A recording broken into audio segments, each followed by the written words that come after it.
Imam al-Halawi, he opens with the ayat from Surah Al-Imran, and hold fast altogether to the rope of Allah, do not become divided. And also from Surah Al-Hajj, and hold fast to Allah, for He is your protector. So now the rope of Allah subhanahu wa ta'ala has been interpreted by many righteous predecessors to mean many things. So collectively they pointed to the milestones on the path of guidance. So the Quran, and that's the supreme of them. Then you have the Sunnah, and Ibn Masud, may Allah be pleased with him, he also added the Jama'ah, the mainstream practices of the believers. So holding firmly to the rope of Allah subhanahu wa ta'ala concerns adhering to His obedience while being watchful of His command. And you're obeying Him out of love and revering observance of His commands, not just for your comfort, for status, or any other goal, because it will be inferior. You're also obeying Him according to His command, not only relying on the Messenger sallallahu alaihi wasallam, not our opinions or our whims or desires. So taking shelter in Allah subhanahu wa ta'ala is through transcending beyond any illusions and getting rid of any hesitation.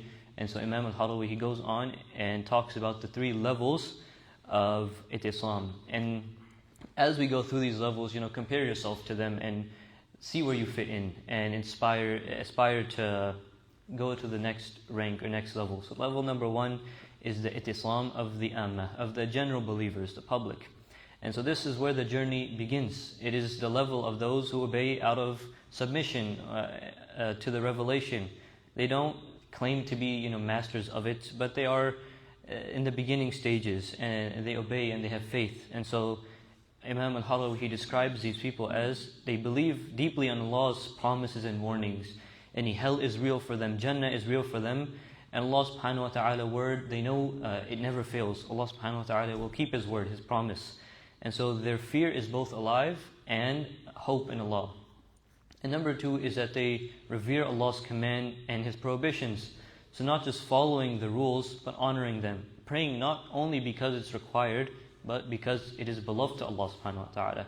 And lastly, number 3, dealing with others based on certainty and justice. And they are fair and upright, even when no one is watching, because they believe Allah subhanahu wa ta'ala is certainly watching over them.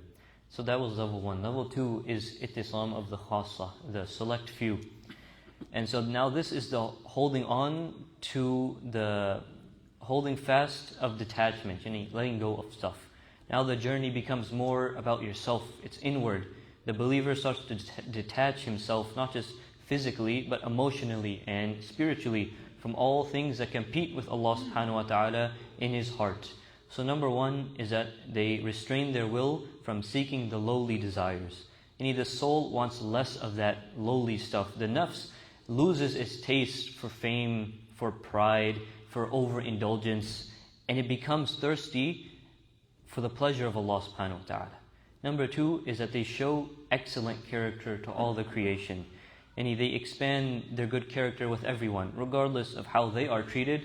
They deal with Allah's creation the way that He loves, not based on their mood or their personal wants. And lastly, they detach from worldly attachments with resolve. They begin to let go, not because everything in this dunya is always bad, no, because they want Allah subhanahu wa ta'ala more than anything that this dunya has to offer. And the last level is of the select few, the elite. And this is the holding fast of the communion. This level is not about doing more externally, but it's about being more present, watching yourself internally.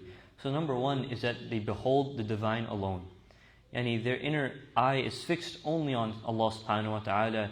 Even in their worship, they're not focused on the worship they are doing, but the one they are worshipping. Number 2 is that they stand near to Him in awe and humility. So they draw closer. And the closer that they draw, the more humble they become. There's no arrogance within them. There's no spiritual superiority over anyone else. Only gratitude and humility. And lastly, they are distracted by Allah's nearness from everything else. Their nearness to Him fills their hearts so completely that the noise of the world falls into the background. So they live for Allah by Allah and with Allah, and this is taking shelter with Allah subhanahu wa ta'ala. أقول قولي هذا واستغفر الله لي ولكم. السلام عليكم ورحمة الله وبركاته.